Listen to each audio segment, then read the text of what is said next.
High, আজকে হলো আমার মা বাবা আর মামা মামুনির অ্যানিভার্সারি।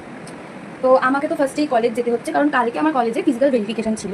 বাট আমার একটা আইডি ওটা জমা দিতে পারিনি, কারণ ওটা ছিল না ফর্মে। তো সেটা আমাকে আবার প্রিন্ট আউট বের করে দেন তারপরে আবার জমা দিতে হচ্ছে। আবার আমাকে এক সপ্তাহের মধ্যে যেতে বলেছিল, বাট আমার আজকে অফিসে অ্যাটেন্ডেন্স দিতেও যেতে হবে। তাই আমি একেবারে চলে যাচ্ছি, কারণ আমার অফিস চাঁদনিতে আর কলেজ প্ল্যানেটে। তো যেহেতু কাছাকাছি, তো সেই জন্য ভাবলাম দুটোই একসাথেই করে নেবো। আবার এক সপ্তাহ পর যাবো, তো সেই জন্য একেবারে দুটোই করে নিচ্ছি। তো আজকে তো অ্যানিভার্সারি সেলিব্রেশন তো কিছু হবেই। এবার মা বাবা সকালবেলা ঘুরতে বেরিয়ে গেছে, আর আমার আর ভাইয়ের মামার বাড়িতে নিমন্ত্রণ ছিল, কারণ ছিল মানে আছে, কারণ আমাদের মামা আর মামুনিরও অ্যানিভার্সারি। তো যেরকম বললাম, আমি ফার্স্টে চলে গেছিলাম কলেজ, দেন কলেজে কাজ কমপ্লিট করে তারপর অফিসে অ্যাটেন্ডেন্স দিয়ে দেন তারপর ডিরেক্ট গেছিলাম মামার বাড়িতে। মামার বাড়িতে গিয়ে খাওয়া দাওয়া করে কিছুক্ষণ ভাইয়ের সাথে খেলাধুলো করার পর আমি ভাইকে নিয়ে আমাদের বাড়িতে চলে এসেছিলাম।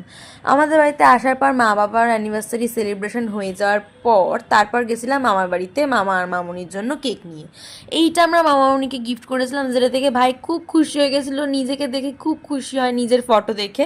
দেখো কি সুন্দর ফটো ফ্রেমটা নিয়ে বারবার দেখছিল, জড়িয়ে ধরছিল।